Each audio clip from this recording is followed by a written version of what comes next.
Nah, jadi kalau kita bisa mengetahui atau kita bisa melakukan analisis gelombang itu, maka diharapkan kita bisa mengetahui ya berapa tekanan yang sebenarnya terjadi di aorta. Nah, tekanan yang terjadi di aorta itu akan berkorelasi langsung dengan berapa beban kerja jantung, gitu ya. Dan nanti bisa juga dikorelasikan atau dihitung ke stroke volume ya.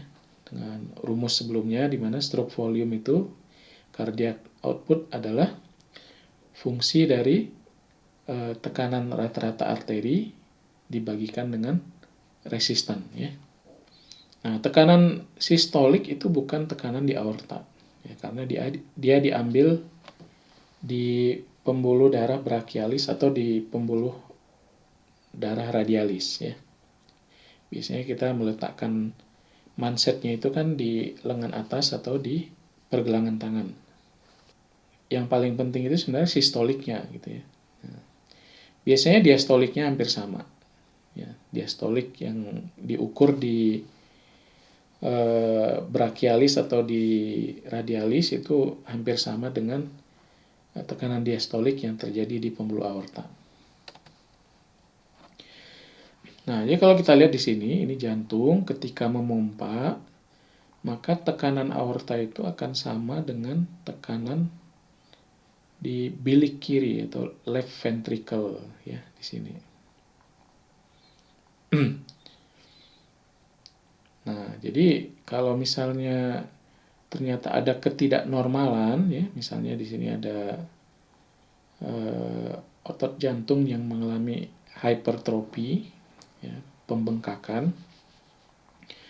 Nah, pembengkakan ini terjadi mungkin karena volume massa otot yang lebih banyak ya, lebih besar dari normal, dan dia itu banyak itu karena memang dipaksa untuk melakukan beban yang lebih gitu. Nah, jadi si otot itu mampu memberikan tekanan yang lebih tinggi yang menyebabkan darah tinggi ini nanti. Nah, jadi kalau kita mau memperkirakan apakah terjadi beban berlebih pada jantung, yang harus kita ketahui adalah tekanan yang ada di aorta gitu ya, bukan tekanan yang ada di brachial atau di radial. Nah, bisa nggak kita mengukur tekanan yang ada di aorta tersebut? Nah, tentu ini tidak gampang ya.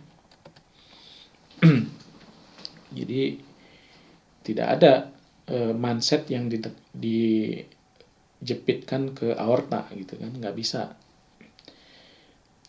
Nah, bahkan menggunakan teknik invasif juga itu kan susah ya, harus memasukkan sensornya ke dalam gitu. Bisa beresiko ya. Nah, karena itu maka dilakukanlah perumusan ya. Nah, di sini ada sebuah alat yang namanya sphygmocore. Nah, sphygmocore ini memperkirakan tekanan aorta dari pola gelombang tekanan radial. Nah, jadi yang diukur sebenarnya adalah tekanan radial. Nah, alat ukurnya itu mirip seperti sebelumnya yang digunakan untuk mengukur denyut ya. Nah, tapi di sini alatnya sudah lebih canggih ya. Jadi seperti pena seperti ini yang diletakkan di pembuluh radialis, dan dia nanti akan mengukur profil tekanan yang ada di pembuluh radial. Nah, lalu dari profil tekanan ini kemudian nanti akan diperkirakan ya, dengan pendekatan formula matematis akan diperkirakan berapa sebenarnya tekanan yang terjadi di arteri. Okay.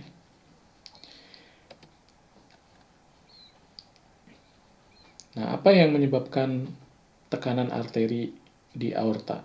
Nah, yang berpengaruh itu ada 4 ya, yaitu stroke volume, kemudian kekakuan dari arterinya, lalu resisten dari sistemik vaskulatur ya, jadi tahanan dari pembuluh darah sistemik kita ya terhadap gaya pompa terhadap debit yang dialirkan dari jantung itu.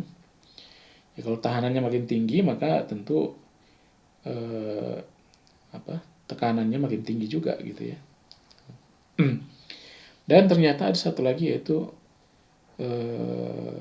pantulan dari tekanan itu sendiri. Ya. Gelombang tekanan itu ternyata memiliki tempat-tempat yang terpantulkan. Nah, sehingga kalau pantulannya cukup besar, ini bisa menambah ke tekanan inisialnya, tekanan awalnya ya. Nah, ini kalau digambarkan ya, jadi ini ada jantung. Ketika jantung memompa, ada volume darah yang keluar, stroke volume. Nah, jadi makin kencang jantung memompa, makin besar stroke volumenya. Nah, lalu volume darah yang keluar itu di sini dimisalkan ada sebuah model compliance di sini ya. Jadi akan ditampung atau akan diterima oleh pembuluh darahnya dengan elastisitas pembuluh darah itu akan membesar, jadi ada volume ya. Nah, ini bisa didekati dengan model Windkessel tadi yang menggambarkan kekakuan dari aorta. Nah, kemudian ada resisten dari vaskulatur ya.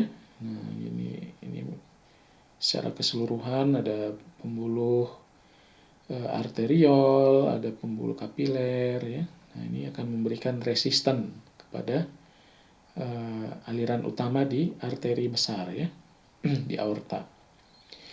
Nah, lalu ada di sini refleksi ya, karena ada tempat-tempat seperti percabangan ya, seperti belokan itu memberikan refleksi.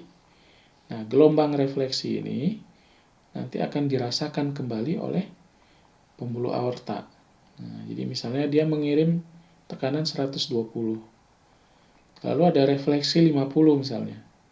Maka yang dirasakan di aorta itu adalah 120 tambah 50. Jadi 170 gitu. Dan tekanan yang dirasakan oleh aorta itu harus dilawan oleh jantung. Jadi jantungnya harus memompa lebih besar dari itu agar darah itu bisa keluar ya.